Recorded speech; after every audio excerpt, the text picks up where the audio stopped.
Dharmasthala case ಬಗ್ಗೆ SIT ರಚನೆ ವಿಚಾರಕ್ಕೆ ಸಂಬಂಧಪಟ್ಟಂತೆ ಮುಖ್ಯಮಂತ್ರಿ ಸಿದ್ದರಾಮಯ್ಯ ಫಸ್ಟ್ ರಿಯಾಕ್ಷನ್ ಕೊಟ್ಟಿದ್ದಾರೆ. ಸಮಗ್ರ ಮತ್ತು ನಿಷ್ಪಕ್ಷಪಾತ ತನಿಖೆಗಾಗಿ ಎಸ್ಐಟಿ ರಚನೆಯನ್ನ ಮಾಡಲಾಗಿದೆ. ರಾಜ್ಯ ಮಹಿಳಾ ಆಯೋಗವು ಸರ್ಕಾರಕ್ಕೆ ಈ ನಿಟ್ಟಿನಲ್ಲಿ ಪತ್ರವನ್ನ ಬರೆದಿತ್ತು. ಹಾಗಾಗಿ 4 ಐಪಿಎಸ್ ಅಧಿಕಾರಿಗಳನ್ನೊಳಗೊಂಡಂತಹ ಎಸ್ಐಟಿ ತಂಡವನ್ನ ರಚನೆ ಮಾಡಲಾಗಿದೆ. ಕ್ರಿಮಿನಲ್ ಪ್ರಕರಣಗಳನ್ನ ಸಮಗ್ರವಾಗಿ ತನಿಖೆಯನ್ನ ನಡೆಸಿ ಅನ್ನೋದಾಗಿಯೂ ಕೂಡ ಮುಖ್ಯಮಂತ್ರಿ ಸಿದ್ದರಾಮಯ್ಯ ಫಸ್ಟ್ ರಿಯಾಕ್ಷನ್ ಅನ್ನ ಕೊಟ್ಟಿದ್ದಾರೆ. ಇನ್ನು ಧರ್ಮಸ್ಥಳ ಭಾಗದಲ್ಲಿ 100 ಶವಗಳನ್ನ ಹೂತಿರುವುದಾಗಿ ವ್ಯಕ್ತಿಯೊಬ್ಬ ನ್ಯಾಯಾಲಯದಲ್ಲಿ ಹೇಳಿಕೆಯನ್ನ ದಾಖಲಿಸುತ್ತಾರೆ.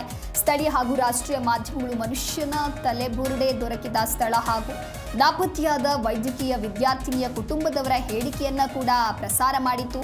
ಈ ಒಂದು ಪ್ರದೇಶದಲ್ಲಿ ಅಸಹಜ ಸಾವುಗಳು, ಕೊಲೆ, ಅತ್ಯಾಚಾರ ಹೀಗೆ ಗಂಭೀರ ಸ್ವರೂಪದ ಅಪರಾಧ ಪ್ರಕರಣಗಳು ನಡೆದಿರಬಹುದಾಗಿತ್ತು.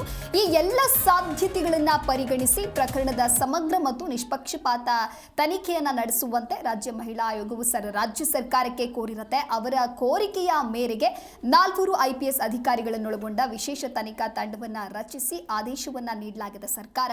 ಇನ್ನು ವಿಶೇಷ ತನಿಖಾ ತಂಡವು ಧರ್ಮಸ್ಥಳ ಠಾಣೆಯಲ್ಲಿ ದಾಖಲಾಗಿರುವಂತಹ ದೂರು ಸೇರಿದಂತೆ ಇದಕ್ಕೆ ಸಂಬಂಧಪಟ್ಟಂತೆ ರಾಜ್ಯದ ಇತರೆ ಪೊಲೀಸ್ ಠಾಣೆಗಳಲ್ಲಿ ದಾಖಲಾಗಿರುವ ಹಾಗೂ ದಾಖಲಾಗುವ ಎಲ್ಲಾ ಕ್ರಿಮಿನಲ್ ಪ್ರಕರಣಗಳನ್ನು ಕೂಡ ಸಮಗ್ರವಾಗಿ ತನಿಖೆಯನ್ನ ನಡೆಸಿ ವರದಿಯನ್ನ ನೀಡಲಿದೆ ಅನ್ನೋದಾಗಿಯೂ ಕೂಡ ಸಿಎಂ ಸಿದ್ದರಾಮಯ್ಯ ಇಲ್ಲಿ ಹೇಳಿಕೆಯನ್ನ ಕೊಟ್ಟಿದ್ದಾರೆ.